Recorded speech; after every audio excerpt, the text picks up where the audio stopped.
The Mayo staging criteria for AL amyloid uses cutoffs for BNP and troponin T and gives very important prognostic information and information for risk-adapted chemotherapy. There's a very rapid early fall in BNP when light chain production is suppressed by chemotherapy, but this phenomenon does not seem to occur after TTR transthyretin knockdown has been introduced in ATTR amyloid. There seems to be a different process going on.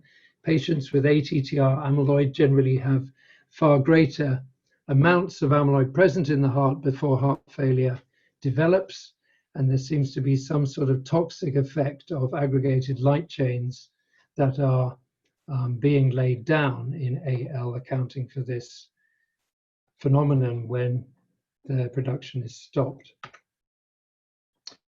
There's been some very interesting recent studies on serum neurofilament light chain, NFL, and it would be wonderful if this turned out to be the BNP of peripheral nerve involvement in ATTR amyloidosis. NFL levels in the Apollo study of patisiran performed by Alnylam was raised in the patients who were randomized to placebo and patisiran as compared with healthy controls, and there was a significant reduction in NFL following treatment with patisiran that was evident at 9 months and sustained at the end of the study. So this is a novel and interesting new peripheral nerve biomarker. We developed SAP scintigraphy 33 years ago and have performed 30,000 odd studies at the NAC. I'm not going to talk about this a lot, but it has shown us some very important things. Firstly, there can be very large amounts of amyloid in some organs, such as the liver, without any abnormalities of liver function. The same is true for adrenal gland involvement, and of course the spleen is often involved without symptoms in many types of amyloidosis. And here's a patient with hereditary Gelsellin amyloid with massive renal amyloid deposits, but absolutely no abnormalities of renal function. So there's still quite a lot we don't understand about the relationship between amyloid quantity and organ dysfunction. But SAP scintigraphy was the first evidence in vivo that amyloid deposits could regress. Here showing regression of liver and spleen deposits in a patient with AA amyloid whose inflammatory disease was completely suppressed, and likewise in the liver, but interestingly not the spleen of a patient with AL amyloid who had a complete response to chemotherapy. And the regression occurs at different rates in different organs and not very much at all in some patients, unfortunately. This shows accelerated clearance of AL amyloid in the liver following treatment with the anti-SAP monoclonal antibody we developed with GSK. This is just 6 weeks difference, and there's been massive clearance. Very sadly, this GSK have not elected to pursue this.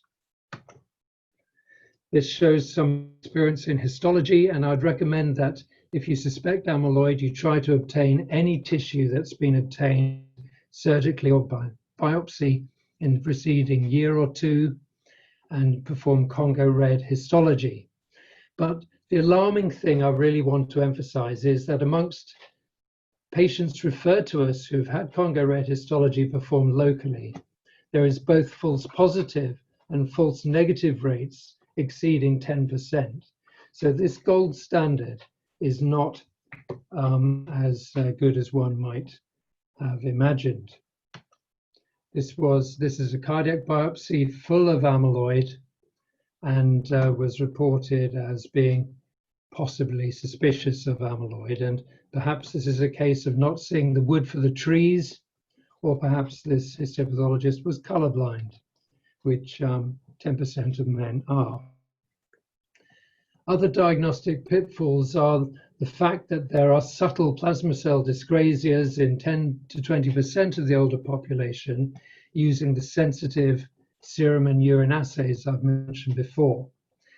The presence of a plasma cell dyscrasia does not prove AL type, and this is particularly problematic when looking at the wild-type TTR population. Immunohistochemistry to identify amyloid type works very well for TTR and AA amyloid, but not well for at least a third of patients with AL.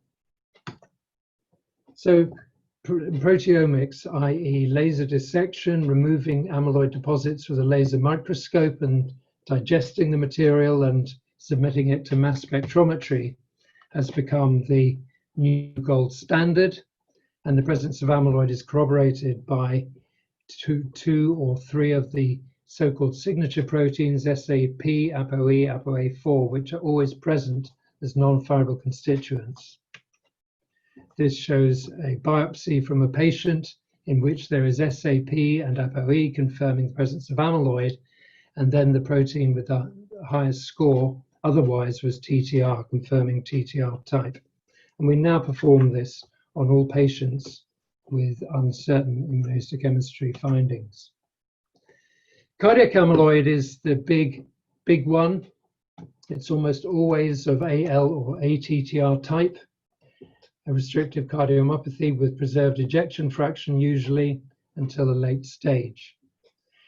Recent studies show that more than 10% of patients undergoing transaortic valve implantation for aortic stenosis have got ATTR amyloid deposits, and some studies have shown that 10% or more of patients with HFpEF have got ATTR amyloid.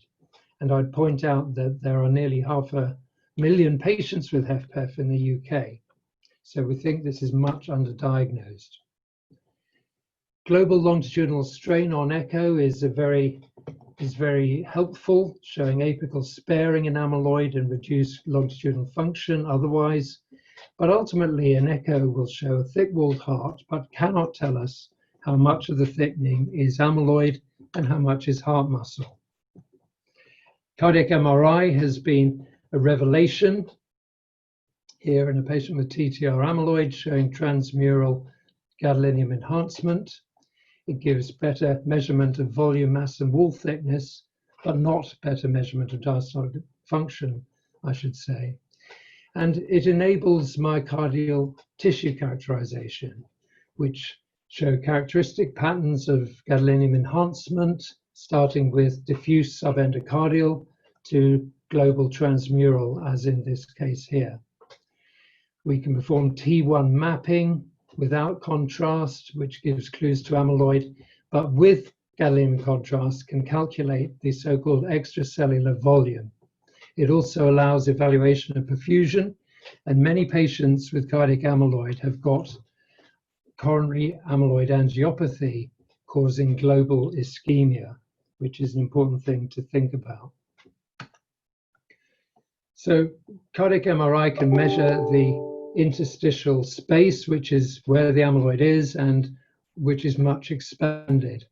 And patients with fibrosis, severe fibrosis, for example, in hypertrophic cardiomyopathy, will have a moderately increased extracellular volume, but patients with cardiac amyloid are way up here.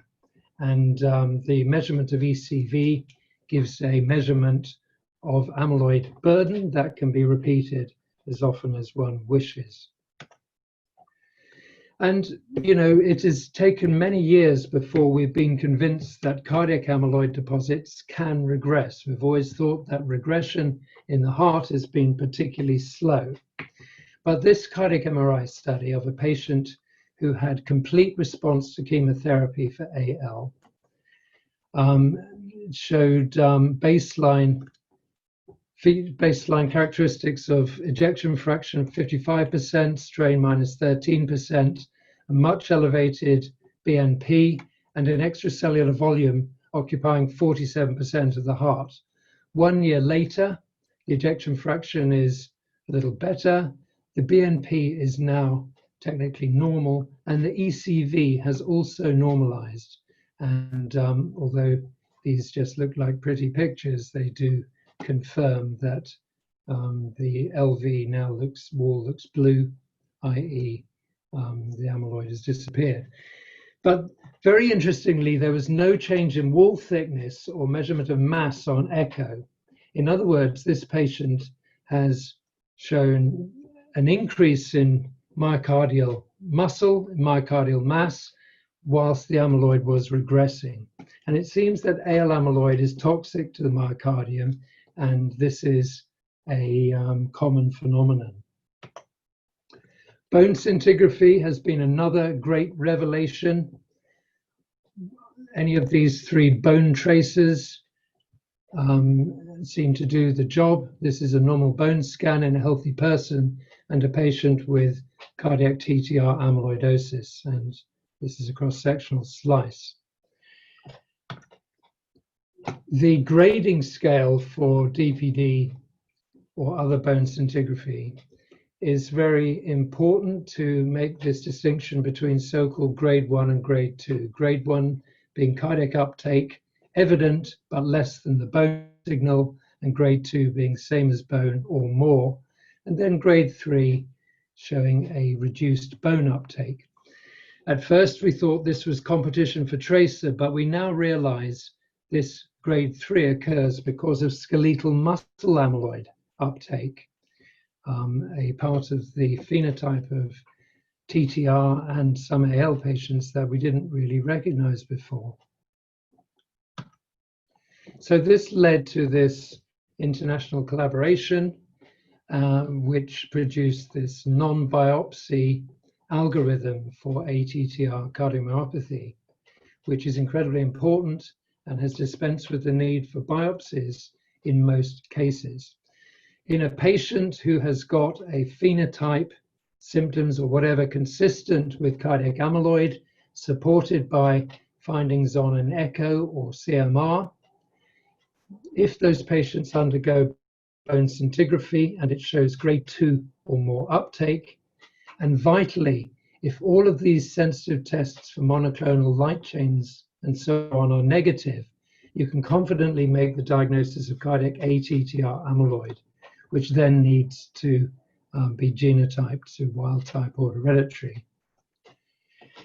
A really important point is that 40% of patients with cardiac AL amyloid will show some uptake as well, but this is grade 1 in 3/4 of them. But nevertheless, a quarter of patients with positive scans in AL amyloid are grade 2 or more.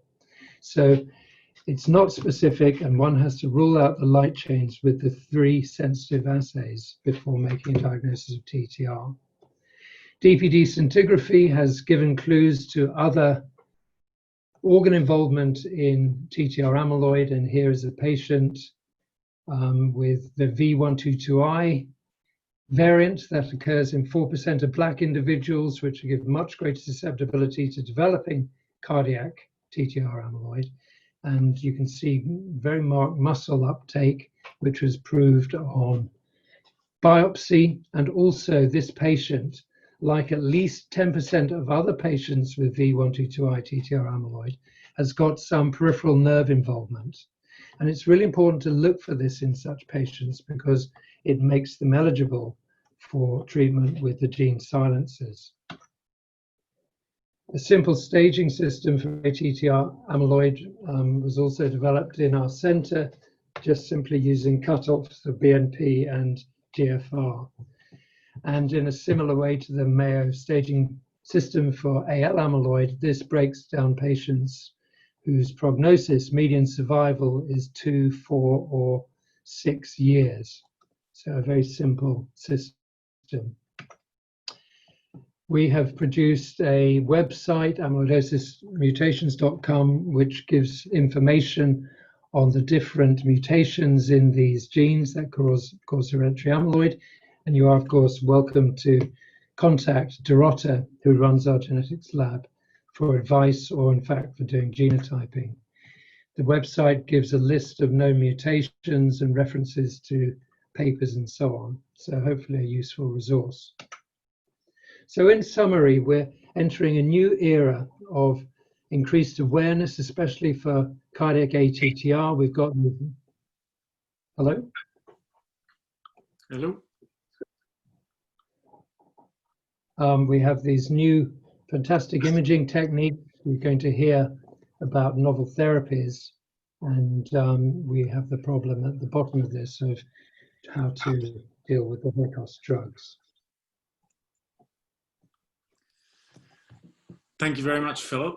As always, just a fantastic presentation and a lot to think about. At the start of the presentations, I got so excited about listening to Philip that I forgot some housekeeping, and that is that if you'd like to ask Philip or any of our speakers a question, if you could type that in our chat function down below, we will get to them at the end of each of the talks, and then there'll be a question and answer session at the end.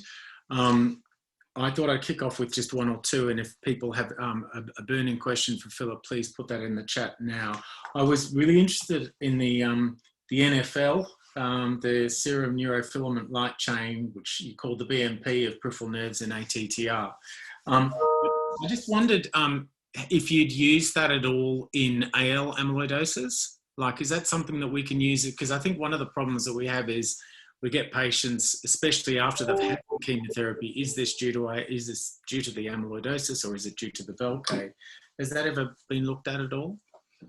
No, I think it's still in its infancy, and I don't know how available it is. We are going to pull out some archive samples and look at these things. But unfortunately, it probably won't be specific for different types of nerve injury. Yeah. Okay. But who knows? We don't know yet. Who knows? I don't think we've got another question at the moment, so I'm going to keep going. Fat pad biopsies. I saw that you do quite a lot of those. One of the problems we've had is the sensitivity in ATTR. The Dutch say they get great results. We struggle to get, and certainly I think that Christina at your centre has reported only 15% sensitivity, and that's sort of what we're getting. Do you think that if you suspect ATTR well, what's your approach to if you suspect ATTR but you find a monoclonal gammopathy and you want to go and do a biopsy, what's the approach at the NAC for that? Well, I think 15% positivity is realistic, to be honest. And for wild type, maybe 30–40% for hereditary. And I mean, what I would say is there is an urgency to get a diagnosis because you may be dealing with AL amyloidosis that needs urgent chemotherapy. And I think that we should be, or people should be, doing more cardiac biopsies to get a clear answer quickly. That's good to know. I would agree. We're very lucky in Melbourne that we have a great cardiac biopsy service, but I'd certainly agree with that. And my other last question was, do you think that there's a big difference between the traces? I mean, we have some access problems for DPD. Do you think that there's a big difference between, say, HMDP and PYP versus DPD? Does it matter which one you use? Well, the three traces you've just mentioned were validated in the study that we performed. I mean, we favor DPD. It's the one we've used. We've used it in thousands of patients, and we are very, very confident with it. I mean, definitely some of the other commonly used bone tracers do not do the job reliably. So I think that one must bear that in mind. And I would favour DPD if at all possible. Yeah, I think we have a question from the floor. Would you be able to give a high-level approach to diagnosis in terms of steps to treatment? For example, if you had a patient, if you had to explain to a patient what the next steps were if AL amyloidosis was suspected, what would you say? I'm not quite sure I understand. High-level approach in terms of, I think, would you be able to give a high-level approach to diagnosis in terms of the steps to treatment? For example, if you had to explain I'm not sure what the question is either, but it is certainly crucial to make sure that you have identified the amyloid type correctly, because the diseases are very, very different. We still see a lot of misdiagnosis, particularly between ATTR and AL, in terms of cardiac disease, and we see quite a lot of hereditary amyloid being incorrectly diagnosed as AL type. I mean, you know, the treatments for AL amyloid are quite toxic still, but they have improved hugely, and you know, one does need to avoid giving their treatments to the wrong patients. Absolutely. Well, I think that's a great segue into Carol Whelan's presentation to talk about treatments. So thank you very much, Philip, for that. And we definitely want you back for the question and answer session. I'm sure some people will come up with some questions. So over to Carol to talk about management of cardiac amyloidosis. Thanks very much, Carol. Thanks very much, Simon, and thank you very much for this lovely invitation today.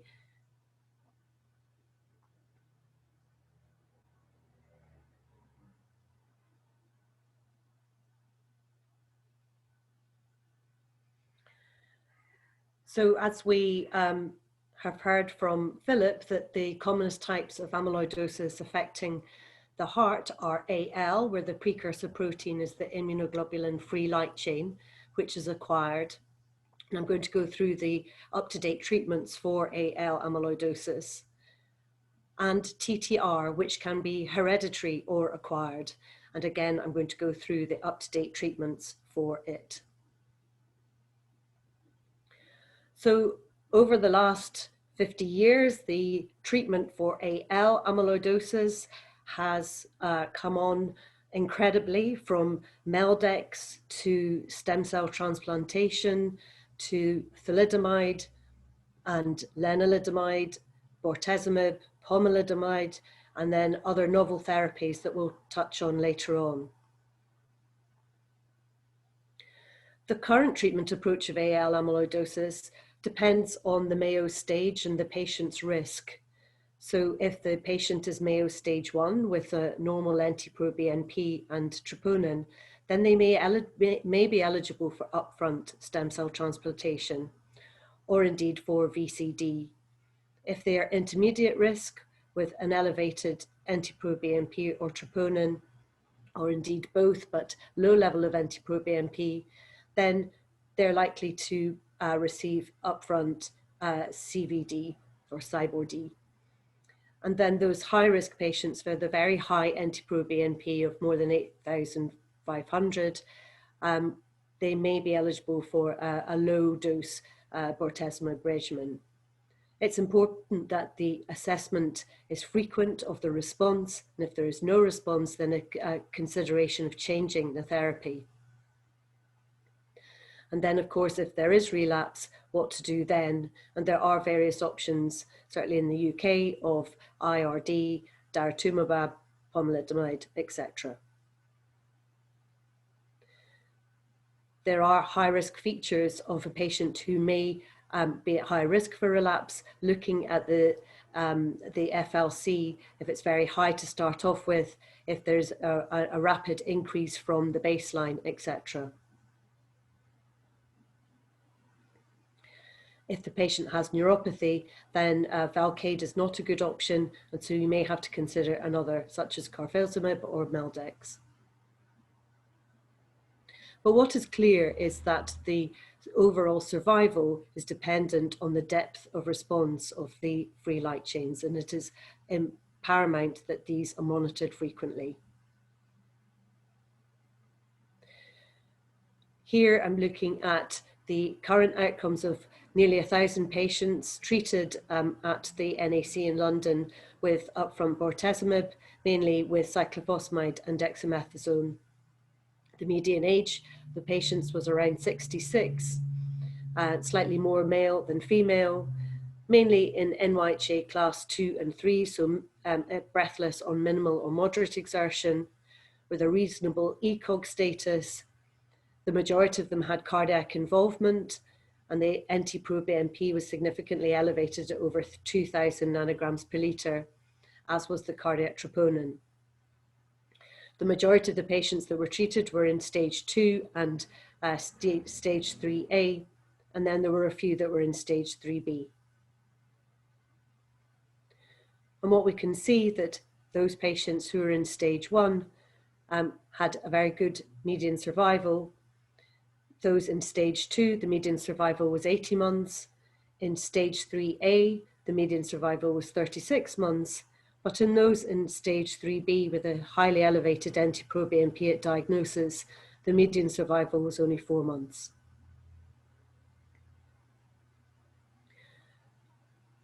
Not all patients are eligible for stem cell transplant, but what I think we can see from this is that we are getting better at picking which patients are suitable. And if they only have one organ involvement, for instance, they may be suitable for upfront stem cell transplant.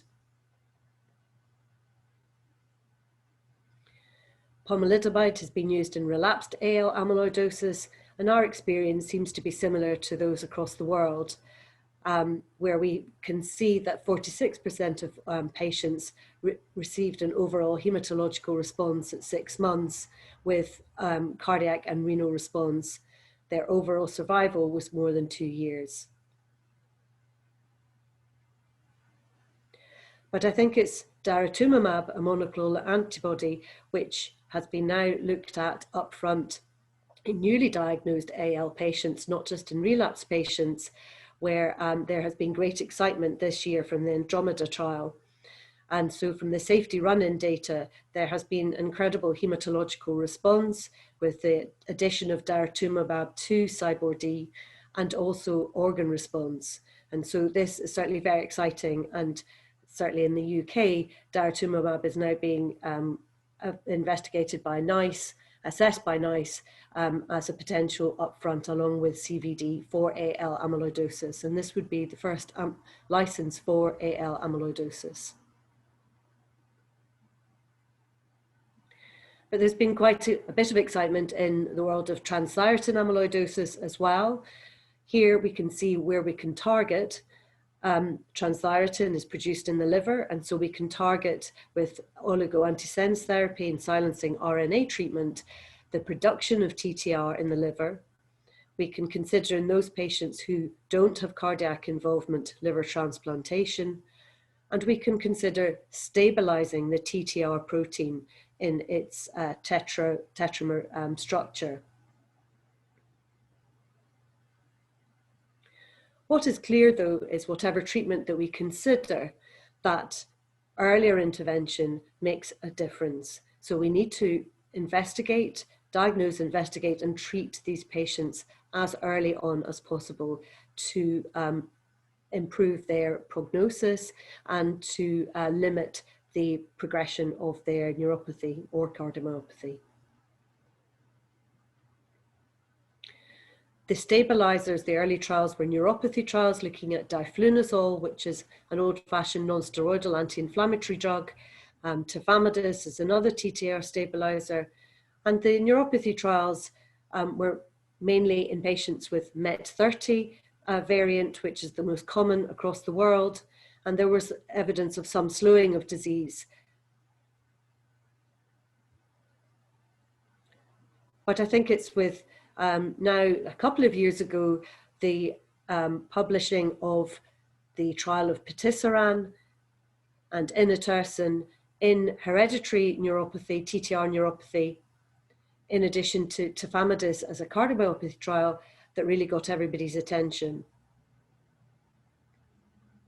Patisiran is a silencing RNA treatment, and the Apollo trial looked with a randomization of 2:1 of patisiran, which is given as an IV infusion every 3 weeks in patients with hereditary ATTR amyloidosis with any TTR mutation who were in stage 1 or stage 2, i.e.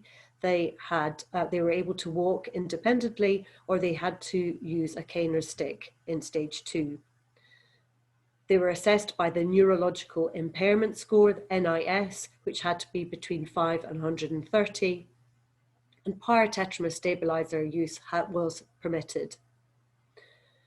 The primary endpoint was a change in the mNIS+7 score, which is a composite score of sensory motor neuropathy as well as autonomic neuropathy from baseline at 18 months. There are other secondary endpoints. And these were the results. So 2/3 were given patisiran and 1/3 placebo. The majority completed the trial. There was good knockdown of the TTR production in the liver, with a reduction of around 88%, which was maintained throughout the trial. And here we can see in the mNIS+7 score from baseline, as predicted, that those on placebo continue to deteriorate, getting worse, whereas those on patisiran not only stayed at baseline, but actually many of the patients improved compared to baseline.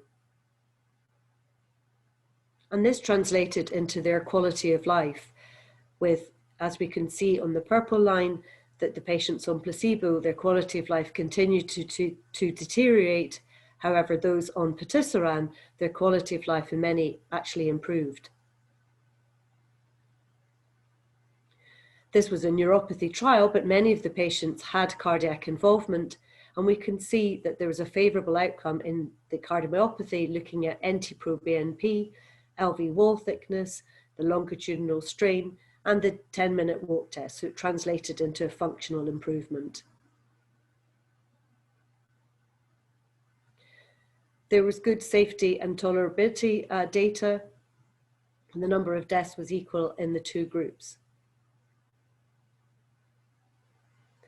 The NEURO-TTR trial looked at inotersen, which is an oligoantisense therapy. Again, it was in patients with hereditary TTR amyloidosis with neuropathy, stage 1 and stage 2. They could have had previous TTR stabilizer. And again, the randomization was 2:1 for 15 months of treatment and then an open label extension. The majority of patients again completed the study. And again, there was good knockdown of inotersen with inotersen. There was good knockdown of TTR with inotersen, which was sustained throughout the trial. When we look at the mNIS+7 score, again, those on placebo continued to deteriorate over the study time, and there was halting of progression of with inotersen. When we looked at the quality of life score, again, those on placebo continued to deteriorate, but those on inotersen had halting of that deterioration. There were some safety concerns during the trial. Thrombocytopenia was found to be quite common, and there was one fatal intracranial hemorrhage associated with a serious thrombocytopenia.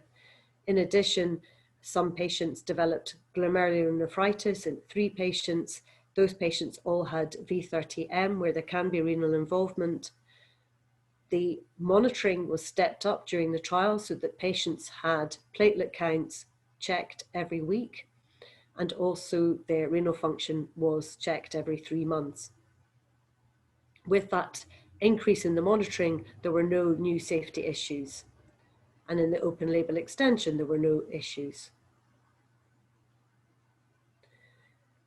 And we can see that those who were on inotersen, which is the dark blue line, during the trial, we can see that the mNIS+7 score was good compared to baseline. And we can see that this continued to be the case during when they were looked after in the open label extension. We can see that those on placebo, once they started inotersen, there was halting of progression of the neuropathy, and there was an improvement in their quality of life. But it should be noted that the patients who were initially on placebo during the trial never caught up with those who had been on inotersen initially, really telling us that we need to start these treatments as early as possible.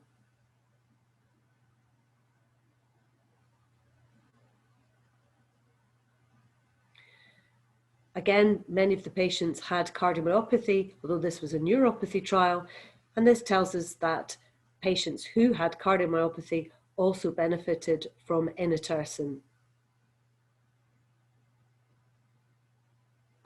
The ATTRACT trial was a cardiomyopathy trial, looking at tafamidis, a TTR stabilizer, which is given orally. Many of the patients completed the trial. And looking at the pooled data, so tafamidis 20 milligrams and 80 milligrams were pulled together to compare them with placebo, there was a 30% reduction in all-cause mortality. When we look at the change in the 6-minute walk test compared to placebo, patients didn't deteriorate as much as those on placebo, and looking at the quality of life, patients didn't deteriorate as much as placebo if they were on tafamidis. This is pooled data of the 20 milligrams and the 80 milligrams, but we can see that no one actually improved.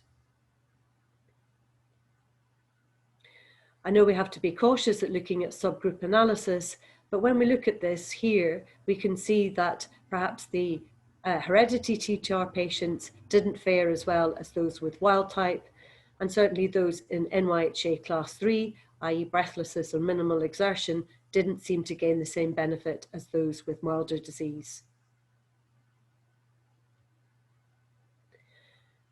We have been recently recruiting to the AG10 trial. AG10 is a new TTR stabilizer, and this is another cardiomyopathy trial, including both wild type and hereditary patients. And so we are looking very much to the results of this trial in years to come. I think what we know from other types of amyloidosis is the key to prognosis and survival is reducing the supply of the amyloid fibril precursor protein. We can see at the top of this slide that patients with AA amyloidosis, if we suppress the AA, then they do much better. And in the bottom of the slide, if they have AL amyloidosis, but we manage to get them into a complete response, then clearly they do much better. And so it would make sense that if we can suppress the TTR production, that those patients should fare better.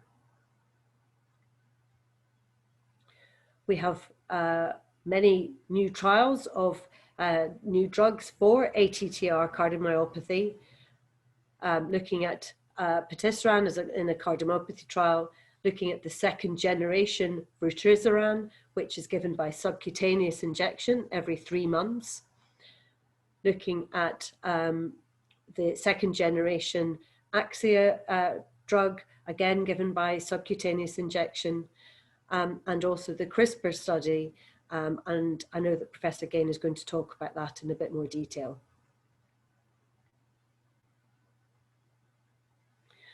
So we're hoping that there is hope for the heart. This is a DPD scan taken 3 years apart after a patient had been treated with patisiran and the TTR stabilizer diflunisal. And so we're hopeful that we are going to make a difference. And we can see from these patients have all kind of given permission that life can be good. The first two, Clint surfing with dolphins after treatment for AL amyloidosis, Ross snowboarding, again after treatment with AL amyloidosis, and Carlos, who's a hand surgeon who continues to work very, very hard with hereditary TTR amyloidosis, receiving patisiran. Thank you very much for your time. Back to you, Simon. Thanks, Carol. That's amazing. I love that last slide where you can actually see some real success stories. We've come a long way from when I was in medical school, when we thought that amyloidosis was just a death sentence with no treatment options. So thank you very much for that. That was really interesting. We did have one question, and you kind of answered it, I think, a little bit, and that is the main goal of treatment with TTR to increase survival or improve the quality of life? What do you think? Well, I think it's a combination of the two. Clearly, with any patient, we want to improve their quality of life, and the vast majority of trials will look at quality of life questionnaires in addition to looking at survival. So clearly we want to do both, and it's important that we can see with these drugs, with patisiran, with inotersen, that we do improve their quality of life compared to placebo. And in fact, with patisiran, compared to baseline, there was an improvement in quality of life. So clearly very important. This is, you know, potentially a horrible disease where patients are very disabled by the time, you know, with progression of the neuropathy, initially being able to walk unaided to walking with a cane, requiring crutches, being wheelchair bound and being bed bound. So the sooner we can start these drugs, clearly the better to maintain quality of life or even to improve it. I mean, look, access to these drugs are a challenge. I know that Australia and New Zealand were very heavily involved in the AG10 study, which was helpful to get access to the drug, and we had some Australian sites with the tafamidis open label extension study and some of those other clinical trials. But realistically, I just wanted to check, you know, we can't get tafamidis. We'd love to be able to get tafamidis. I just want to ask about your experience with diflunisal. I mean, it's a lot cheaper. It does have some toxicity. Do you use it still? What's your experience? Would you recommend it? I mean, we use it still a lot, but I'd be interested in your experience.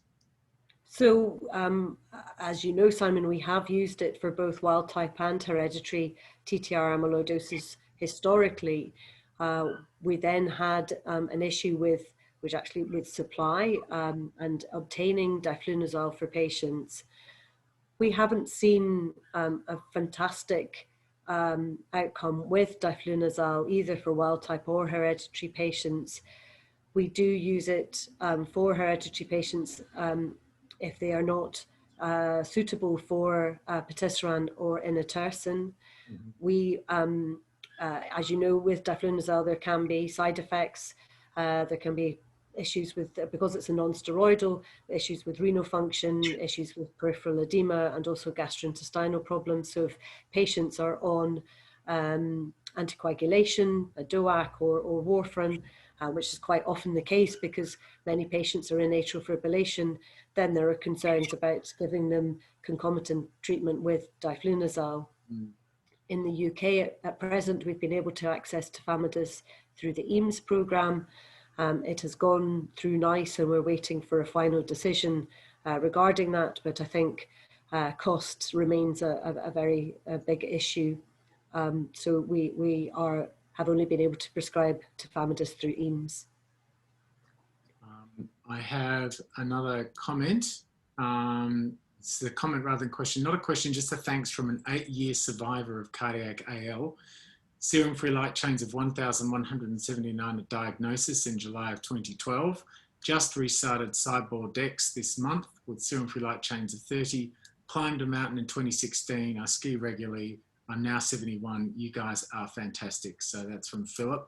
And Philip, I think you deserve a prize. So well done. That's wonderful. And, you know, Simon, that's what this is all about is you know, getting that response and making a difference that people can go on doing the things that they love, skiing, etc. So really lovely to hear that. Thanks for sharing that. Another question that I had for you, Carol, was really supportive care. So I think one of the troubles that I have is that someone goes into atrial fibrillation and whether they've got AL or TTR amyloidosis. What's your approach to beta blockers in that situation? Is amiodarone preferable or should we steer away? I'm a hematologist, I'm not a cardiologist, so any advice about that? And do you see that regular prokinetics can also be helpful as well? So thanks for the question, Simon. I think it depends on the patient and it depends a little bit on whether it's AL or TTR. Often with AL amyloidosis, the blood pressure doesn't allow beta blocker. If they're in atrial fibrillation, we have used good old-fashioned digoxin with quite good effect. I know historically there's been a concern that there may be a toxicity with digoxin, but we really haven't found a problem with it. And if anything, we found that slight inotropic support to be helpful. and also just reducing the rate, but not to the same level that a beta blocker would do. I think with patients with a significant restrictive cardiomyopathy, beta blockade is unhelpful. And so we would use digoxin for rate control. I think if there's paroxysmal atrial fibrillation, then potentially amiodarone can be helpful, but obviously with monitoring of the LFTs, the thyroid function, etc. We do use amiodarone in newly diagnosed AL amyloidosis patients with significant cardiac involvement, and we use we load them orally with a slightly attenuated regime of 200 milligrams BD and then going to going to OD the following week. And then we stop it once they've gone through their 6-month cycle of chemotherapy. So that's all, is that like stage 3A and B patients? Yes. All of them would get prophylactic amiodarone? Okay. That's right. That's great. No, that's and we would give them doxycycline as well, as we think it has an effect on that toxic effect that Professor Hawkins talked about earlier on the myocardium.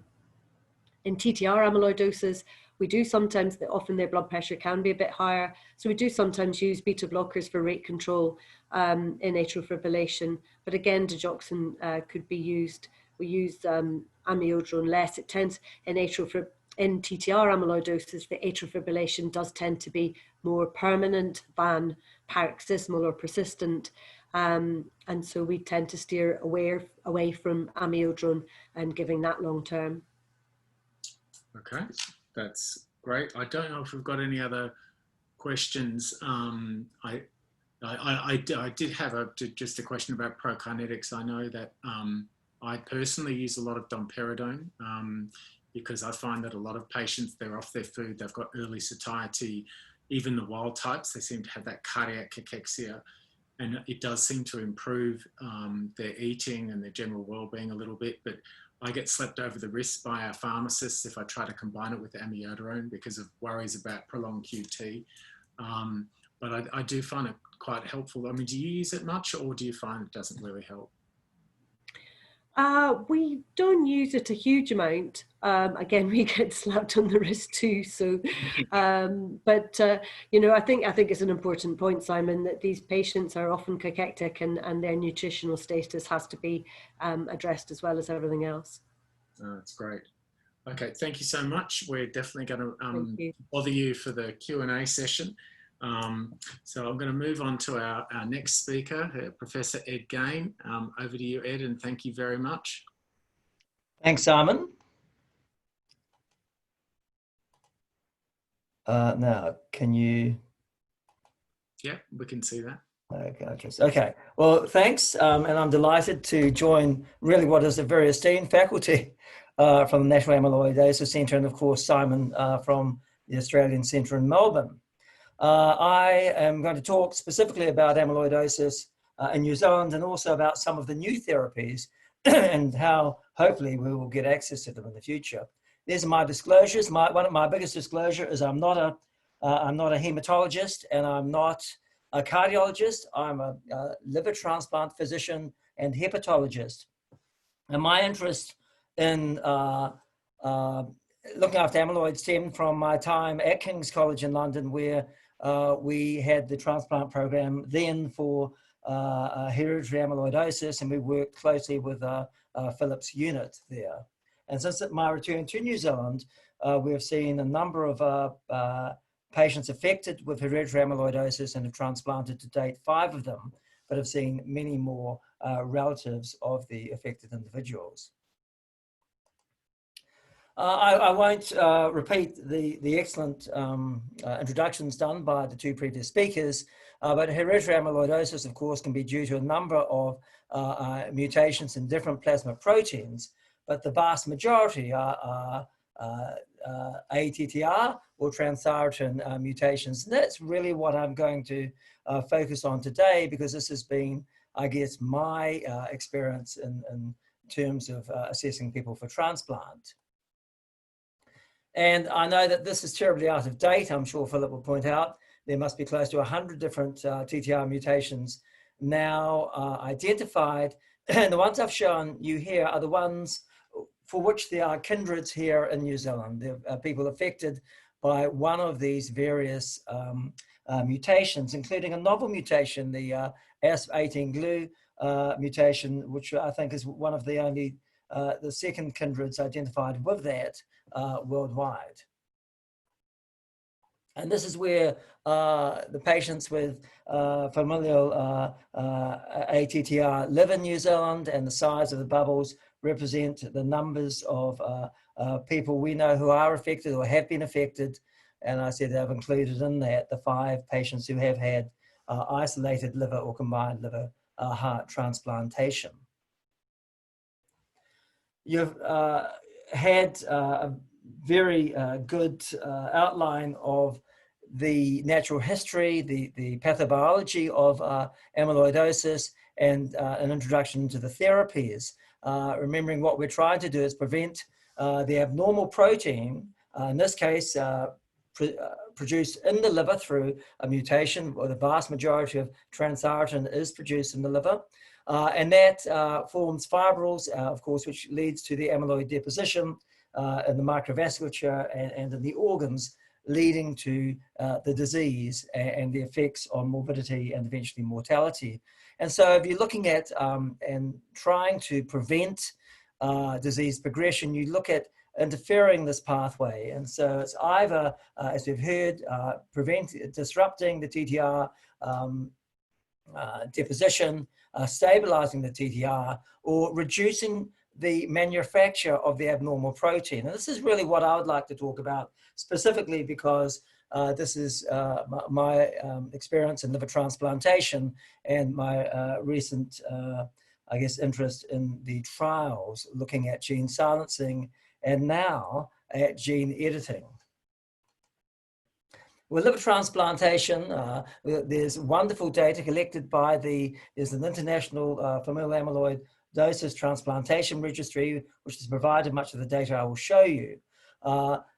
First of all, we call liver transplantation gene therapy for surgeons, because that's what it is, not only for diseases such as this, but for many inherited diseases, for example, hemophilia. When we transplant patients with hemophilia and hepatitis C, we correct their hemophilia because you're replacing the abnormal or deficient production of protein with a normal production of a normal protein. And so you're giving the patient a new liver, which produces a normal transthyretin protein. And this should stop accumulation of the abnormal fibrils and prevent the progression of neuropathy, and hopefully stabilize the autonomic dysfunction many of our patients have at the time of liver transplantation. But we now know, thanks to the work of Philip and others, that liver transplantation may not halt progression of pre-transplant cardiomyopathy, in particular in the older MET30 patients or in the non-MET30 genotypes. And this is, we now know, because there can be, once you have amyloid depositions already within the myocardium, even the production of the normal transthyretin protein will be laid down on top of the already established deposits within the heart.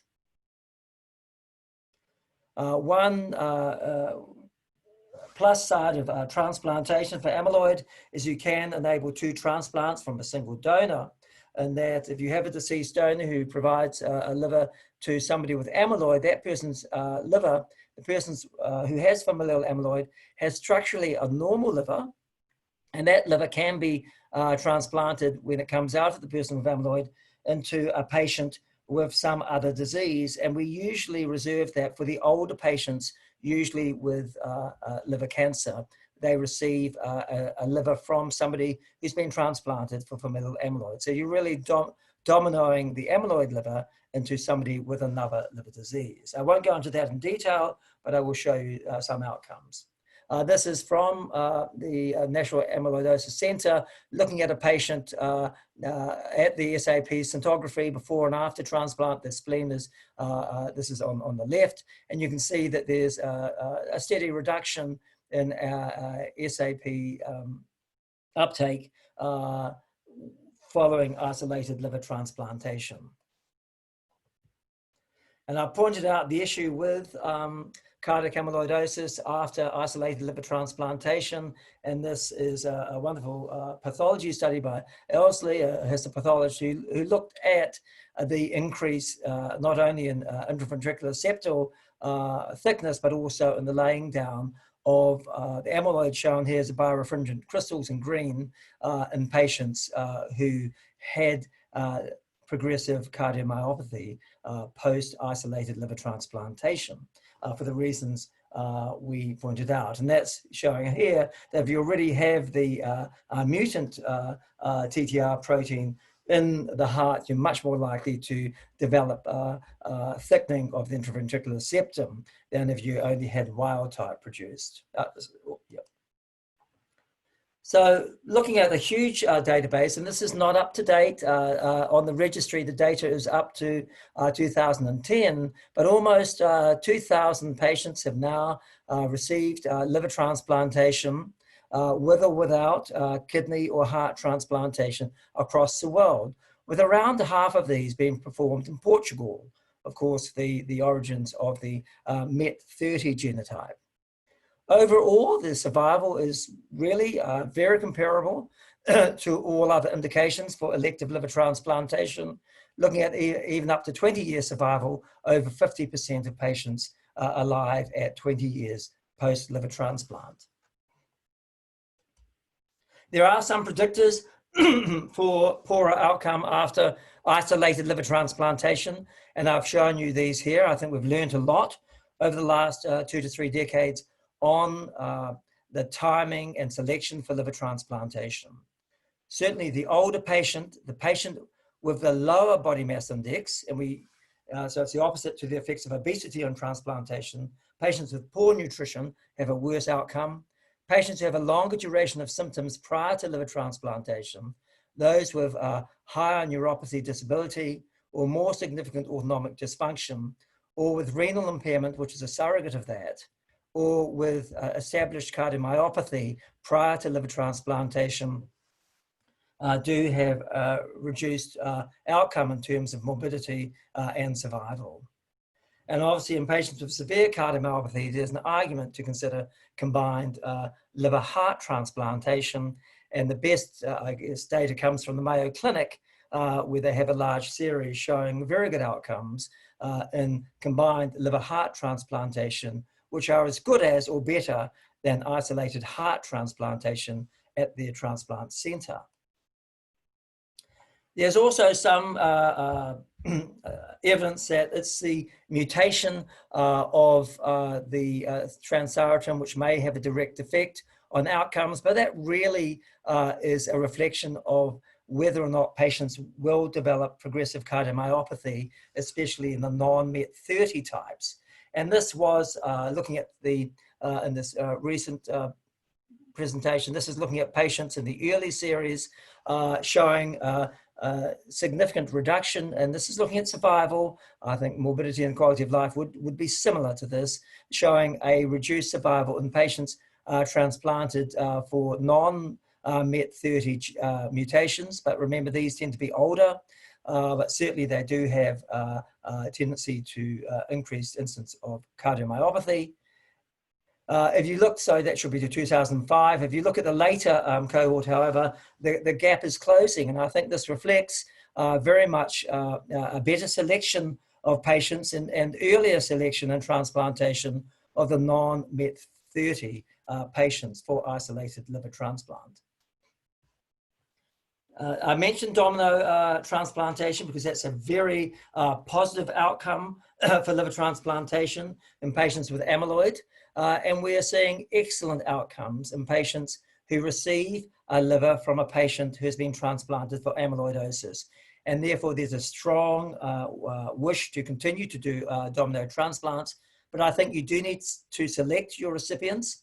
The recipients will, with time, also develop amyloid deposits, although the rate is low. And symptomatic disease has been reported, but it is uncommon. I think one important observation from the World Transplant Registry is this trend. And although they only show data up to 2010, you can already see a significant downward trend in the numbers of liver transplants being performed around the world for this condition. And they have reported in the latest update that the numbers have declined steadily after 2010, and they make the assumption that really that is because of the introduction of new therapies for FAP, which hopefully will obviate the need for liver transplantation in the future. And I'd like to come back to this in the end. Certainly I know in the UK, and Philip may be able to update me, there have been very few liver transplants performed for familial ATTR over recent years. Looking now at gene silencing, we've had a wonderful presentation by Carol, so I'll just skip over this. We know that it's a mutation in the DNA leads to an abnormal messenger RNA, which translates to an abnormal protein, which causes disease in this condition. And we've heard about the whole classes of drugs which may be able to stabilize the disease, such as diflusimab, tafamidis, and AG10.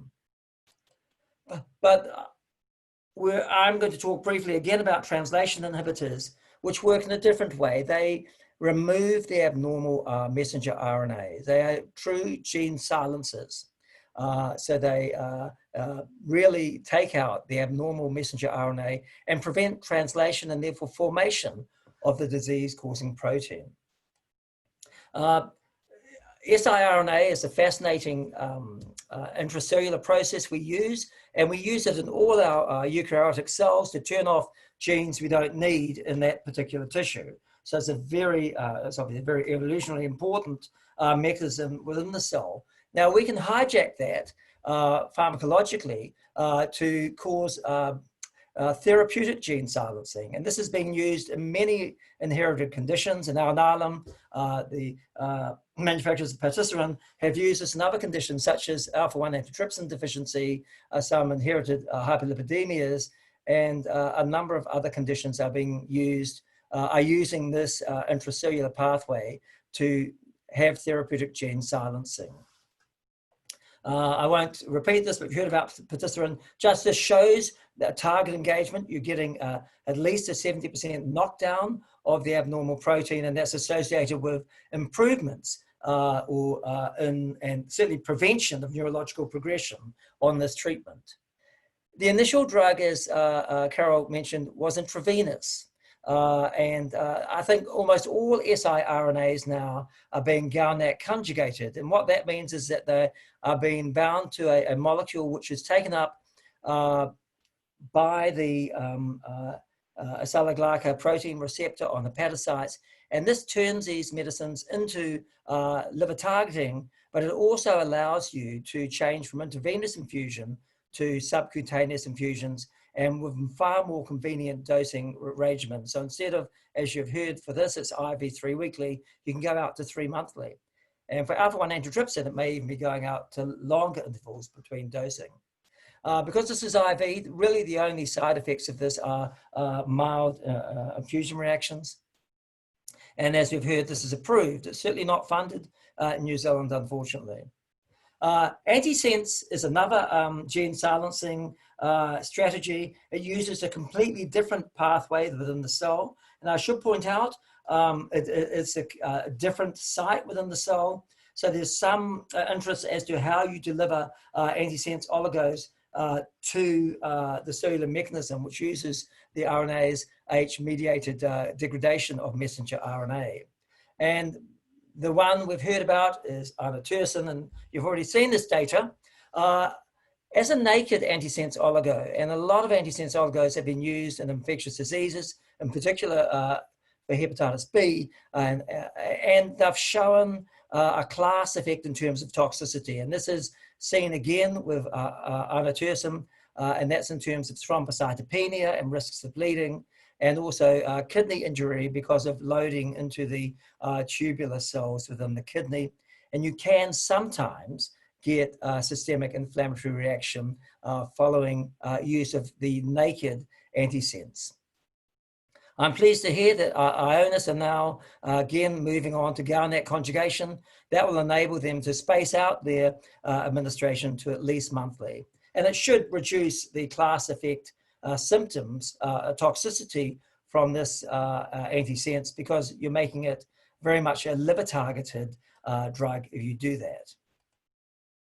And this has also been approved, but unfortunately it's not it's not funded in New Zealand. We have one patient on the compassionate supply program.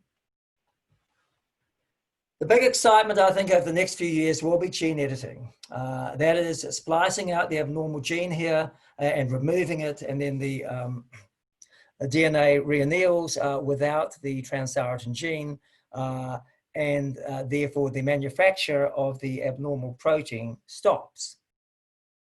We've heard all the excitement about the thalassemia and the sickle cell trials, which have already kicked off. And it's important to note that these are what we call ex vivo, where the bone marrow comes out of the patient. You perform CRISPR or other forms of gene editing to remove the abnormal hemoglobinopathy causing gene, and then you put the bone marrow back into the patient. In vivo, which is what is required for amyloidosis, is a different approach. Here you have to deliver the agent, the active agent, to the site of manufacturing, which is of course to the liver. And you can do that one of two ways. You can either load it onto an adenoviral vector or some other vector such as lentivirus, or you give it as a nanoparticle. And we have done a number of trials of nanoparticles to deliver hepatitis B translation inhibitors in the past. And this is really the mechanism which is being used for the first gene editing study in familial amyloid. I won't bore you with the science, but you have two RNAs. This is what we call the guide RNA, which targets, is complementary to the transthyretin gene, so that will bind to the gene. And it's bound to the Cas9 enzyme mRNA, which is delivered to the liver with a lipid nanoparticle. It's injected, it's an intravenous infusion, it targets the liver, and within the liver, this will form the Cas9 nuclease protein, which is, includes the guide RNA. So this is attracted to the complementary DNA on the patient's chromosome, which codes for the transthyretin gene. And this binds to the complementary DNA, and then the caspase, as shown by the pair of scissors, removes or edits that gene and removes it. And for this particular approach, the chromosomes or the DNA reanneals without that abnormal gene, or without a functioning transthyretin gene. And so it should, if it works, it should cause complete knockout within the liver of the transthyretin gene. And if you knock out the gene, you should knock out the messenger RNA and curtail the production of the abnormal protein. Well, there is a proof of concept, and this is in there are two proof of concept studies, one in mice, which is published now in, I think, cellular biology, and the other study in non-human primates. And they have the same results, because and this is a mouse MET30 model, where a single dose of, and this is intravenous lipid nanoparticle delivered CRISPR, so that's the Cas9 plus the guide RNA, is delivered to the mouse, targets the mouse liver, and there you are forming, as shown here in the high dose, you are getting a 70% editing of the DNA. So not all the DNA is edited with a single dose, but most of it is. There's also always, I should point out, some transthyretin DNA active outside the liver, of course, and there may be some transthyretin production outside the liver. But if you look at the graph on the right, this is really exciting observation that you are seeing a 99% knockdown in the production of the transthyretin protein. And what's more, that is maintained for at least a year after a single injection. So it looks as if you are getting, even without 100% editing, you are getting a significant and profound reduction in the production of the abnormal transthyretin. with a single dose. And we don't know how long that will be maintained for.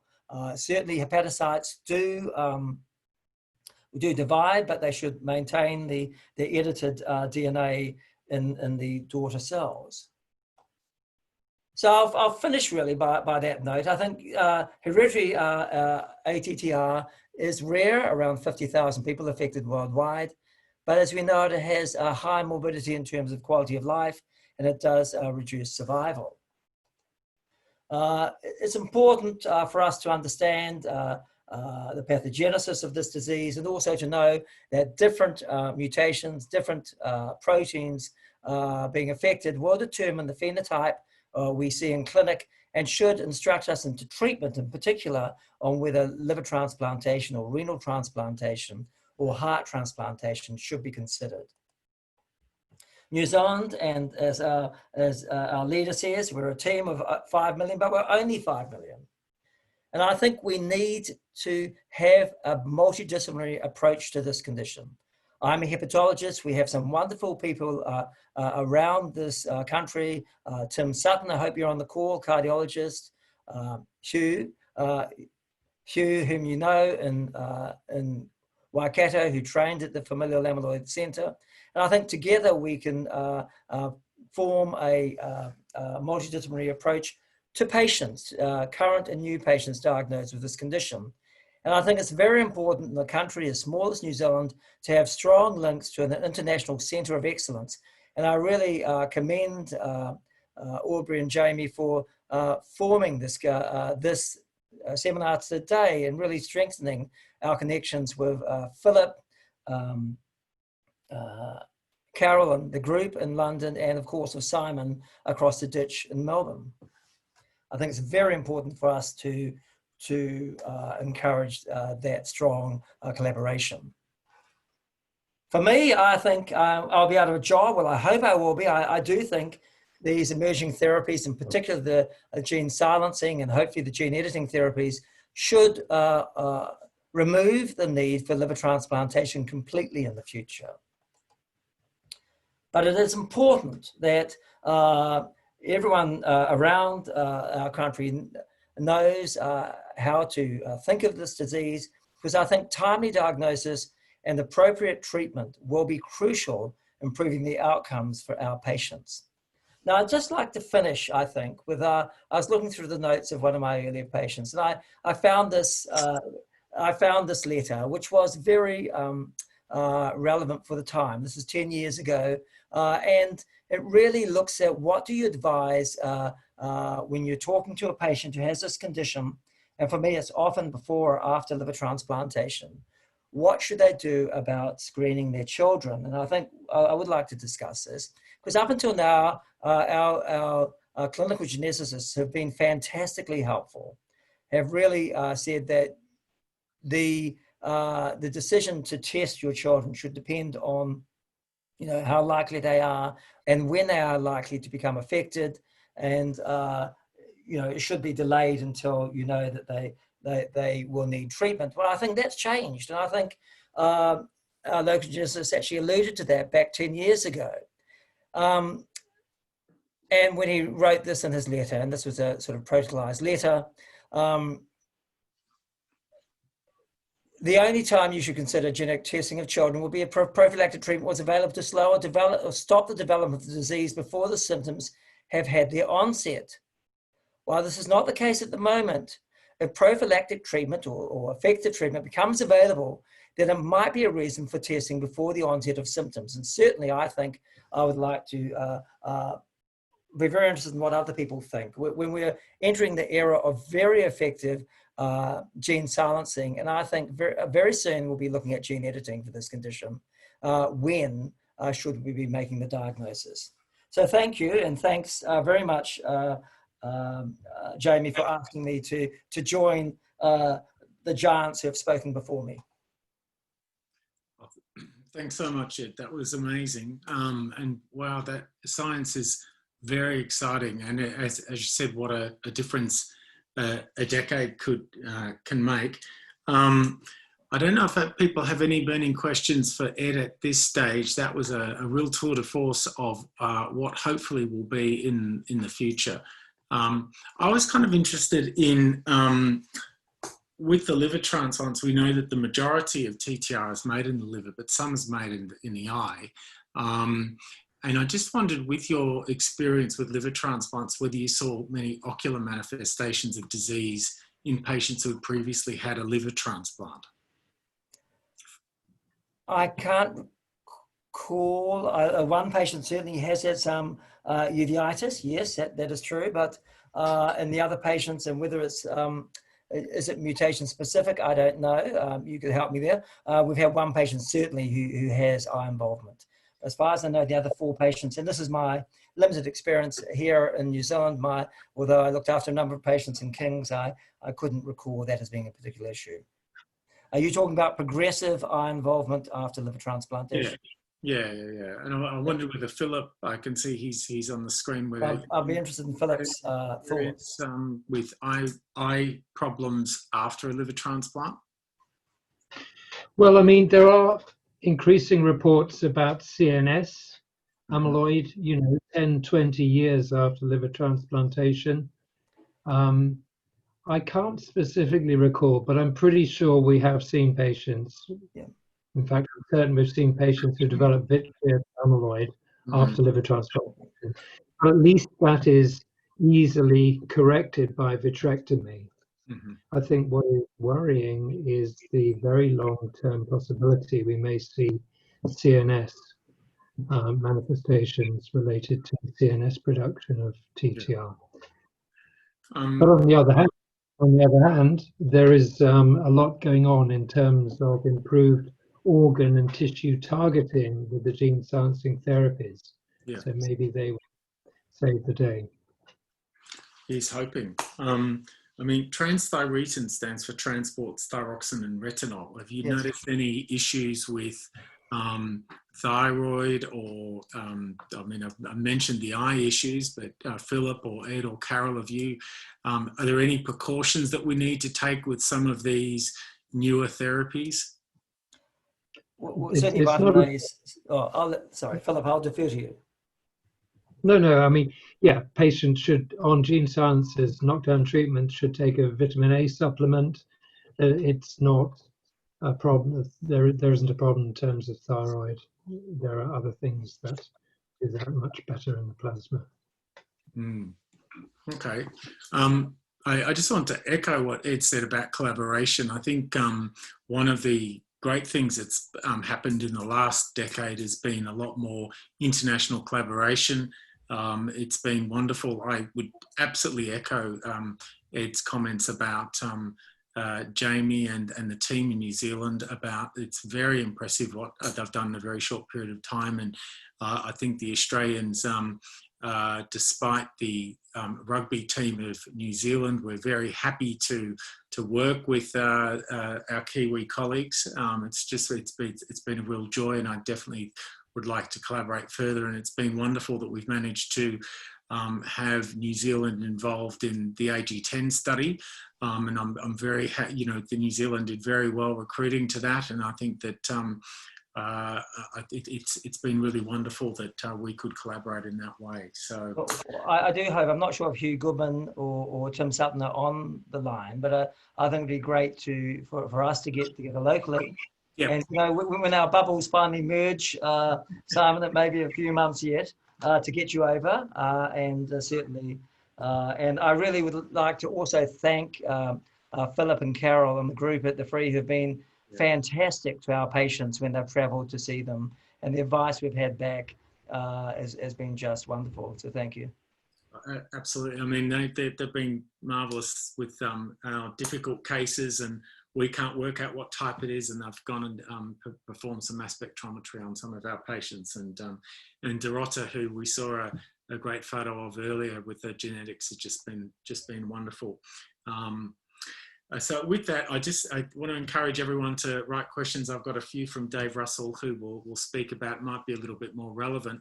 I might just say a few things. Jamie asked me to speak about update on the diagnosis of ATTR. But what I thought that I might do is speak about, hopefully this will show my bit. So I was asked to speak about recognition and diagnostic update of ATTR, and obviously Philip did a fantastic job in presenting that, but I just wanted to highlight a couple of other things. First of all, I think a number of speakers have mentioned how important it is that we get the diagnosis early, and the problem is that we're missing it. It's taken a long time. So a third of our patients will be diagnosed within 6 months of developing symptoms, but you can see that 2/3 of patients, it'll take more than a year to get a diagnosis, and we can see real disease progression with that. We know that half of our patients will see more than 3 doctors before the diagnosis is made. And for the cardiologists in the audience, you need to step up, because only about 1 in 5 will be diagnosed with a cardiologist. Now, this data is a little bit old now. It was published in 2015. I think with bone scintigraphy, we've seen some real improvements, and I'm certainly getting a lot more diagnoses and referrals from my cardiology colleagues. But I think that if we don't think of it, we'll miss it. If you don't take a temperature, you won't find a fever. So just to go over some of the things that Philip said. So we know that wild type ATTR is often seen in older white men. So if we see a restrictive thick-walled cardiomyopathy with normal systolic function, and especially if they've got a history of carpal tunnel syndrome, that rings major bells with me. And so I always think if you see anyone with heart failure and a history of carpal tunnel, and if you don't ask, often patients won't volunteer that, but we have to think about amyloid and do bone scintigraphy, as was discussed earlier. And this was a very interesting article done by the Spanish. They looked at 120 patients age over 60 with HFpEF and what was called left ventricular hypertrophy with an intraventricular septal diameter of more than 12 millimeters. And what they found is that 13% of those patients had wild type ATTR. So I think this is a real underdiagnosed condition, which is often being put down to hypertension or just a symptom of aging. And I think now that we have therapies that can slow this down, we're going to see a bit of an avalanche of cases. This was something from the recent International Amyloidosis Symposium, just highlighting that also there's a very high rate of spinal canal stenosis is seen in ATTR. And this from Ray Comenzo's group in Boston. They looked at a series of 324 patients undergoing laminectomy for spinal canal stenosis, and they found that wild type ATTR was identified in 13%. So again, you know, very, very, very common. A laminectomy is obviously quite a common surgery that's done. So if there's a patient with HFpEF and a history of laminectomy, we should also think of wild type ATTR. I won't go over the features on an echocardiogram because Philip's done a lovely job looking at that, except just to highlight the importance of doing global longitudinal strain where possible, because it does help differentiate between other causes of left ventricular wall thickness, such as HOCM or aortic stenosis, and it's a sort of cherry on top of the cake, which can help point out that this is cardiac amyloidosis. Cardiac MRI was mentioned before, looking at the late gadolinium enhancement patterns. It has a reasonably high rate of sensitivity and specificity of about 90%. There are other factors which Philip mentioned, which Dr. Fontana at the NAC has been a pioneer in, looking at cardiac MRI to diagnose. The one comment I would make is, unfortunately, we can't reliably distinguish between the AL form and the ATTR forms of amyloid, so we can't just stop at cardiac MRI. We've mentioned the bone scintigraphy. the importance to remember that, and this is a constant frustration of mine, that we get nuclear medicine physicians writing cardiac uptake seen diagnostic of ATTR. That's incorrect. We have to go on and do the serum electrophoresis, the serum free light chains, and the clonal markers on urine as well to exclude AL. And if we do find AL, then we need, if we do find a monoclonal gammopathy, we then unfortunately have to go on and do a biopsy.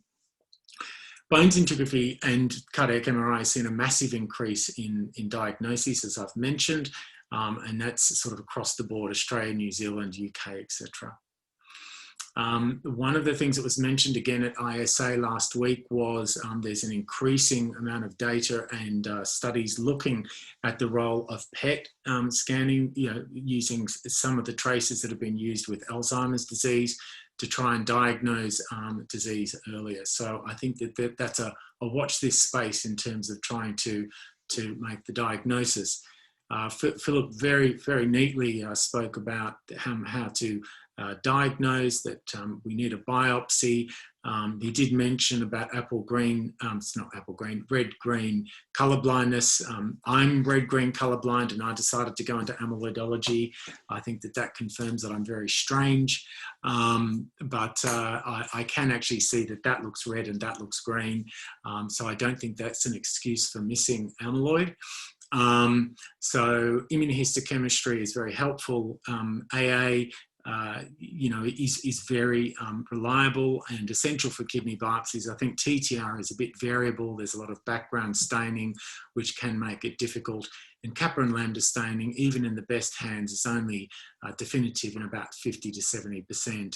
So I would echo what Philip said about the difficulties with false positives and false negatives. We did a study we've had 2 studies looking at 300 patients and their biopsies, and we had a false negative rate of 9%.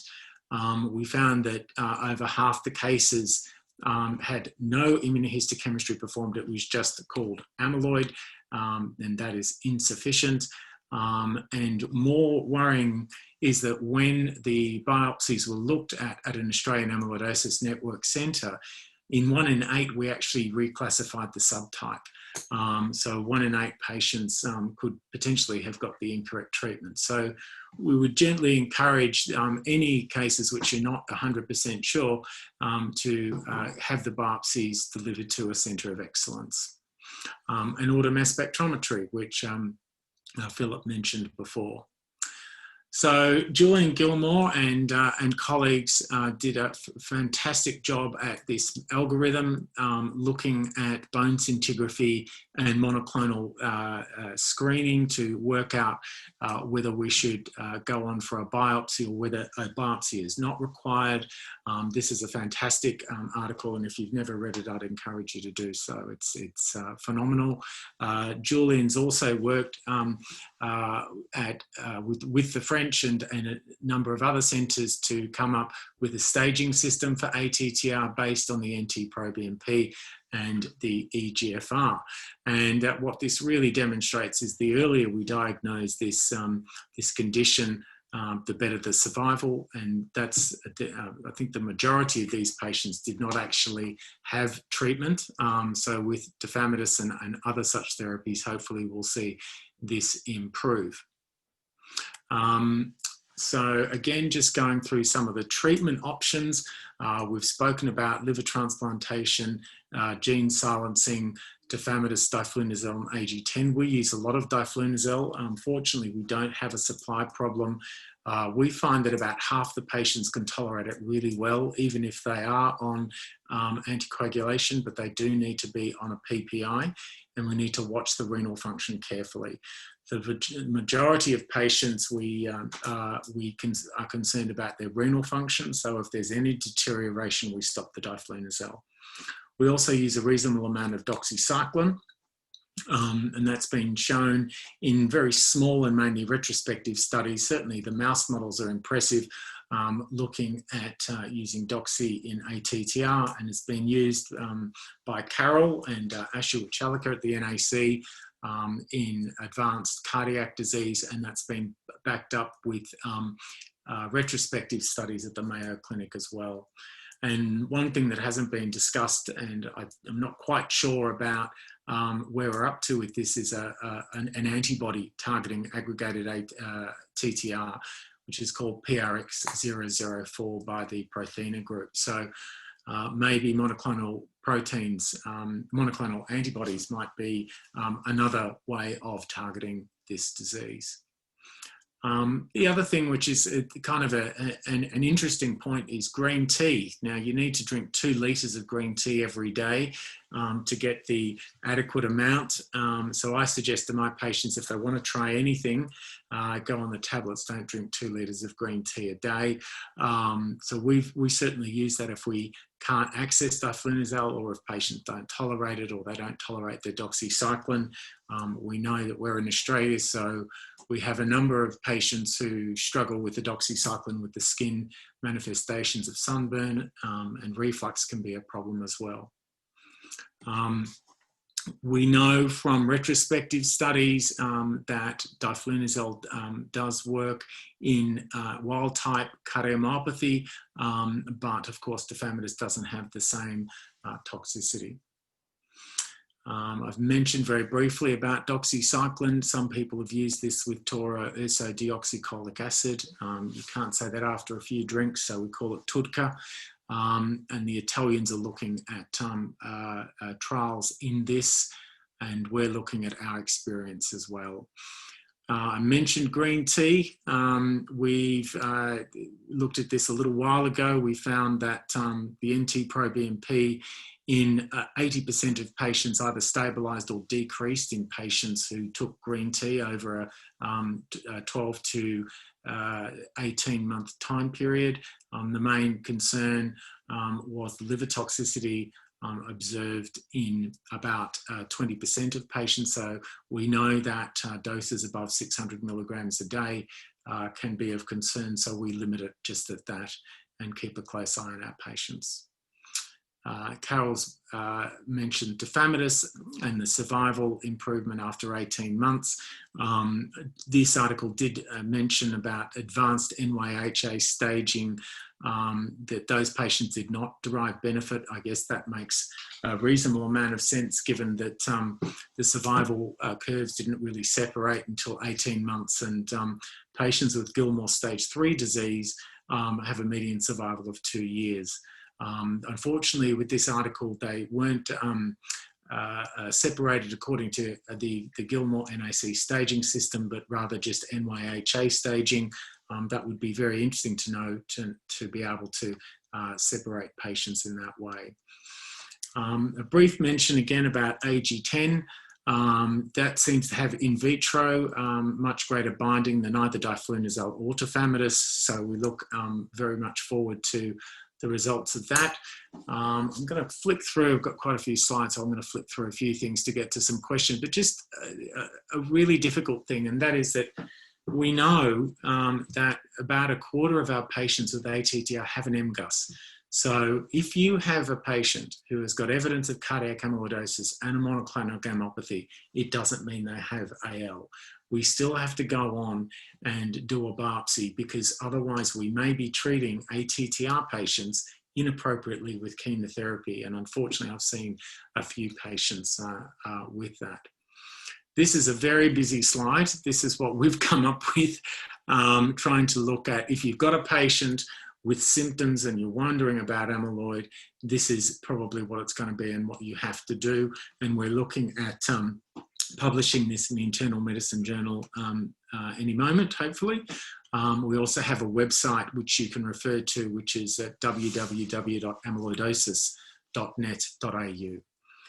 I won't go through the manifestations of disease, only just to highlight that there's also a staging system for AL, which also involves the NT-proBNP. So I think measuring the cardiac biomarkers is very helpful for us to work out the prognosis of our patients.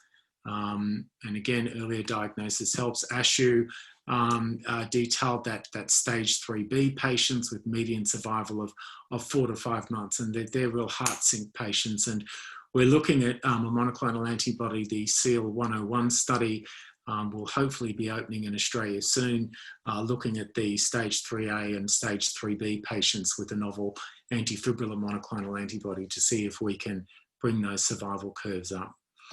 So when we look at amyloidosis, I think it's, Carol mentioned the excitement about daratumumab. I think that this is a real breakthrough.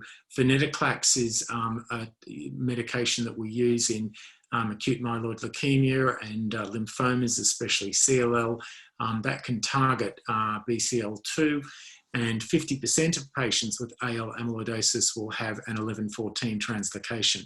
And venetoclax seems to work on that quite well. So AbbVie, who make venetoclax, are starting some trials in that imminently. And again, I think that this highlights the importance when we're doing bone marrow biopsies on our patients, we should be sending them for cytogenetics and FISH for the 11-14 because they might be eligible for venetoclax. I've mentioned doxycycline and green tea. That's also been used to an extent. There was a question from Dave Russell in Tasmania about when to use doxycycline. Personally, I use it in everyone if they can tolerate it. It's a good anti-infective agent, prevents you getting malaria, but also it may actually help your amyloid. The monoclonal antibody story is a boulevard of broken dreams, but as I mentioned, that the SEAL-101 is still the hope at the side. So Velcade has clearly been shown to improve the progression-free and overall survival of patients, bortezomib when added to an alkylator and steroids. This is the Andromeda study that Carol mentioned, and can be used both upfront and even if you have a look at the graph on the left, the waterfall plot shows an extraordinary result in that a third of patients will achieve a VGPR at greater than 90% reduction with only one injection of daratumumab. So I think that this is going to be a huge game changer. There was also a question about autologous stem cell transplants. We have to be very careful about who we select, of course. I will still do stem cell transplants in patients with relatively early disease, those that achieve a complete clonal response. We're seeing survival of 15 years in these patients. And this is a fantastic article written by Hasib Siddiqui of Perth that was published in the Journal of Clinical Oncology, summarising the experience at the Mayo Clinic. These are the commonly used eligibility criteria. So usually under 70 with a good performance status, a reasonable blood pressure, not excessive cardiac involvement, reasonable renal function, and reasonable hepatic synthetic function. And unfortunately, that means that that limits our patient population to about 15 to 25%. Kumar et al. The Mayo Clinic noticed that doxycycline used after a stem cell transplant improved overall survival as a post-transplant prophylactic compared to penicillin. So we would always use doxycycline afterwards. And the reason why we want to get such a deep clonal response is it's associated with much better organ responses. So we know, and this is again from the study the other day, the conference, that the deeper the clonal response, the better the outcomes. And now we're looking not only at complete response rates, but MRD negativity. So I will try to finish up there. This is I just want to briefly mention that even those patients with 3B, if you get a very rapid clonal response, you can still get some meaningful survival. You can see here from this study that those with very advanced disease is still worthwhile trying to give Velcade and daratumumab to if we can access it, because if you achieve a good clonal response, you can still live for a number of years. If you don't respond, then your outcome is unfortunately pretty dismal. We've developed some clinical practice guidelines which summarise all of this. This is Myeloma Australia. I wrote this with Peter Millay, who I'm very grateful for helping with that. So if you want any further details, please have a look at that. And in the fullness of time, I'm going to leave it there and we will move to some questions. So that is me. So I'm going to ask all the team to come back and be live with their lovely faces. if we can, including Jamie if she's available, because I think she's a hugely great member. And so I think that, hello Jamie, and so I think I mentioned a couple of the things that Dave Russell asked about doxycycline. One of them was length of time. Carol, do you have any comments? You've written one of the seminal articles on doxycycline use. Do you only use it in stage 3 disease, or do you use it in everyone? And if you do, for how long? We typically use it in stage 3 disease, yes, stage 3A and 3B. And we will use it for, usually for the first 6 cycles of treatment, and then we will revisit the response. We may stop it after that, or we may continue it for another 6 months, depending on the patient response. We've also got, so I just have to have a shout out to Dave, who is an amazing cardiologist in Hobart in Tasmania. So if there's any pharma people on the line, Dave managed to get 5 patients on the AG10 study in a very short period of time. It was almost as impressive as the New Zealanders in getting them patients on the AG10 study. So Tasmanians and New Zealanders are great to experiment on. So I also have some questions or some comments, I think, from Ankia, who's an amazing Sydney. I've just been corrected, 8 patients from Dave. Sorry, I underestimated Tasmania's recruitment capability. Anne's from Sydney, and she's, I think, sort of made a comment about left ventricular wall thickness and said, you know, when do you start to suspect, Carol, that patients may have ATTR or AL? When, you know, when's your when do your sirens go off to worry about what thickness? I mean, I think there are a few things, Simon.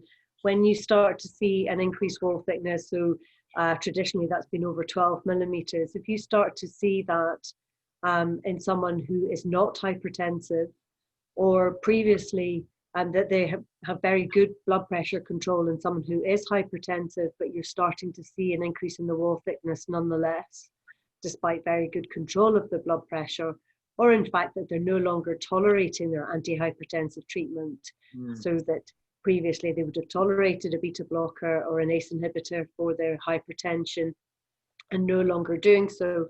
Those are, in my mind, those are red flags that something else may be going on. Yeah. And of course, when we then look at things like history of carpal tunnel syndrome, history of spinal stenosis, as you mentioned in your talk, and arrhythmias, atrial arrhythmias, then you start building a picture that potentially there is something more going on than hypertension as the cause of the increased wall thickness. Yeah, no, that's really helpful. Jamie, you may be able to answer a question that might be relevant to all of us. You represent the New Zealand Patients Association. What do you think are our biggest challenges at the moment? How can we as amyloidologists improve? You know, what are we missing out on? What do you think? I think from a layman patient perspective, a little bit of background here. My husband has the familial hereditary disease and he's been diagnosed since 2013. So we have had this long journey with the progression of the impact of the amyloid on him.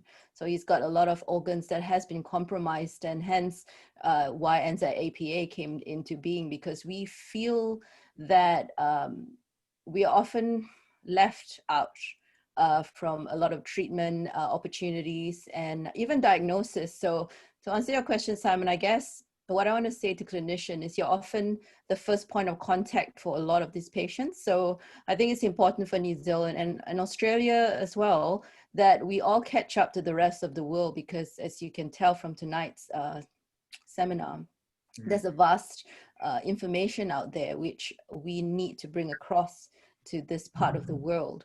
And it's with pride that we do this, and I am very happy to be a part of this. So thank you for all the nice words that came up, that you guys have shared. But it's something that we cannot not do, and I can feel like, if we collaborate together, great things will happen for patients in this country, in this region. Absolutely. I think we have to work together and really try to share our data about our patients, our experience, which we're doing, which is fantastic. I mean, we've got a cardiologist, a hepatologist, a rheumatologist, a hematologist, and a organisational superstar. All here. So hopefully we can continue this work. And I'd encourage everyone who's listening in really to reach out. We at the Australian Amyloidosis Centre, which may turn out to be the New Zealand and Australian Amyloidosis Centre, who knows?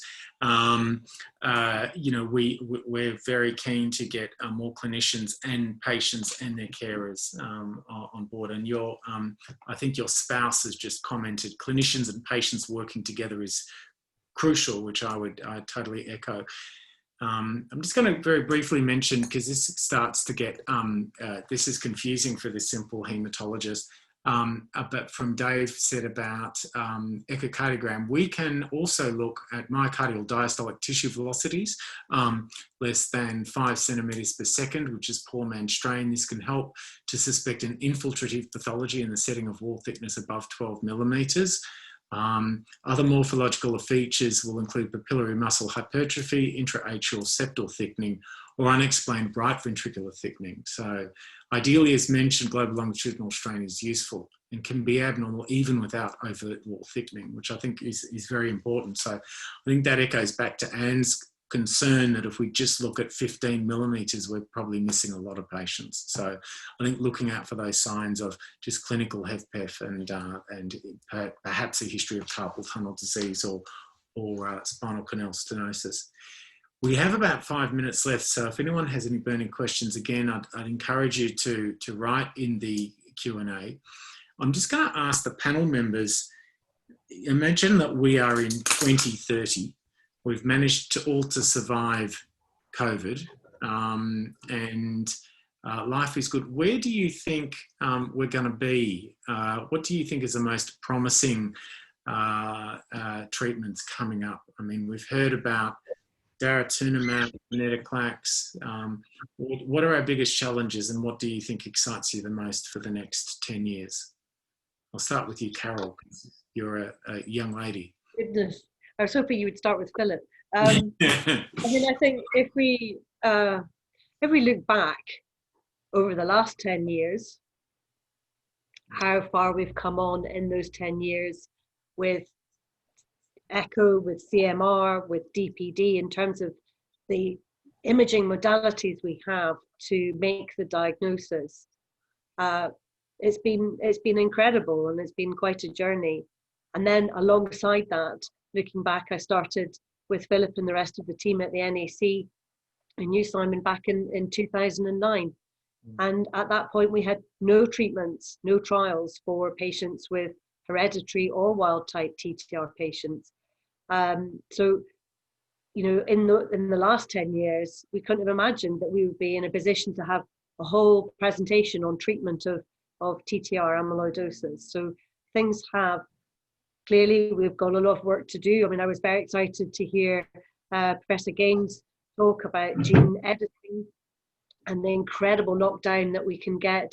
And as I mentioned in my talk, we know with AA and AL amyloidosis that we can cut down the production of the precursor protein, and that makes a huge impact on patients' quality of life, patient survival. So if we can replicate that in TTR production, then that's very exciting. So I think for me, that seems to be, from today's talks, the most exciting advancement that we can look forward to. But I think, we are all clear that we've still got a lot of work to do. Through Shalane's paper from the UK on how long it takes for patients to be diagnosed from symptoms starting, we've still got a huge amount of work to do. But we're getting there. Things like this clearly help collaboration. And you know, with COVID, we've been able to set up webinars and, you know, this sort of thing much more easily because we're not all expected to be in the one place to talk together. So, you know, maybe something good from COVID is, you know, being able to host these fantastic webinars, and thank Jamie for all her work in setting this up, that, you know, we'll be able to share information, educate ourselves. I've learned loads this morning. So I think there are lots of things. So I've slightly rambled on there, but I think, you know, in 2030, I think we will look back on 2020 being perhaps a turning point in many ways. Ed, I think you kind of predicted that you might be out of a job by 2030. You know, the CRISPR technology looks amazing. Do you have any other comments or thoughts about what we should be starting to look at? I think, as we've mentioned, or others have mentioned, I think for a country as small as New Zealand, we need to have a mechanism where we can get the necessary knowledge and expertise together to discuss. Our patient volumes aren't going to be large, so I think we have multidisciplinary meetings for most conditions we deal with. I go to several MDMs a week. I think it'd be very nice to have an amyloid MDM, say once a month, where we could, or Zoom, because we live in the world of Zoom now, and we could have my colleagues in Hamilton and Middlemore and Auckland and Melbourne, I hope, and if the time zones are correct, even occasionally from the UK, to talk about individual patients. I think that's really important. For me, no, I think we're about to have a huge shift forward. I think the GalNAc siRNAs will make administration of gene silencing much simpler. As you say, it'll be 3 or probably 6 monthly subcut injections, not much toxicity or no significant toxicity with that administration. And then I think gene editing is soon to be upon us. And if the preclinical studies do translate, I think we're looking at a potential cure for this condition. Then the biggest obstacle will be access, and that will be determined by cost, I think. Yeah. There are some advantages on a one-off treatment as opposed to lifelong treatment in terms of what our funders would be willing to pay for, I think. If we had a one-off treatment which was curative, I think the bar would be raised a bit more, I think, for Pharmac. Absolutely. Last but not least, Philip, okay. Do you think are we going to be able to have a blood test in the next 10 years that will be able to diagnose amyloidosis? Possibly. I mean, I would just like to say a couple of things. One is, thinking about prevention. So identifying people, gene carriers at an early stage and treating them one way or another to prevent the disease developing. One thing that hasn't been mentioned at all in terms of prevention is pre-implantation genetic diagnosis. This has been carried out in a few patients to prevent babies being born with carrying the genes. It's something worth thinking about, at least. I mean, I think in 2030 we'll be talking about multiple therapy modalities. So, hopefully we'll have understood the relative roles and combinations of gene silencers plus stabilizers. And I would say that monoclonal antibody therapy is not dead yet. We have shown that it works. Prothena are working on a TTR antibody. I don't see any reason at all why it should not be possible to develop antibody therapies. So, treatments to prevent buildup of amyloid, given at the same time as treatments to prevent it, to enhance its clearance. But what I really hope is that we'll understand the genetic susceptibility. Why do some people get the disease? Why do they get it at a certain age? Hopefully, at least we'll be able to predict age of onset and likelihood of people developing the disease. So I think, you know, those are realistic things over 10 years. I mean, people have tried sort of plasma assays, and you know, that not quite dead yet either, but we'll see. Well, that's terrific. It's a really nice way to end off on. So lots of hope. I'd like to thank everyone for dialing in. I think it's been an absolutely fantastic couple of hours. Again, I'd like to echo the thanks that Jamie mentioned for Carol and Philip giving up their time on a busy morning in London. I'd very much like to thank Professor Gane, who has had an incredibly busy week with his transplant service. I really want to go and have a big shout out to Jamie Christmas, who we need to clone and bring one of her to Australia. She's incredible. So we're very, very grateful. And I think New Zealand's very lucky to have you. You're almost as good as your Prime Minister. And again, I'd like to close off and say, I hope we get to do this again very soon. Thanks again.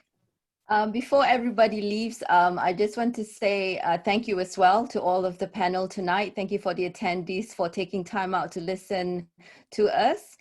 Just for future reference, Australia, Simon and NZAPA, AAN, we are hoping to have a live conference for both patient and healthcare clinicians. Simon's furrowing his brow there because we're not quite sure how that's going to look like. COVID, obviously. We might have to go to a virtual platform, but you know, it's always good to be able to meet, because for New Zealand, it's important to have patient interaction with clinicians as well. So we do want to have a conference for next year that we can come together so that we can have a more robust discussion and learn from each other. So once again, thank you. But before everybody goes, please watch this video as we leave, and have a good evening. And to our panel, thank you once again. Thank you. Thanks, Jamie. Thank you very much. Thanks, Jamie.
Thanks, Jamie.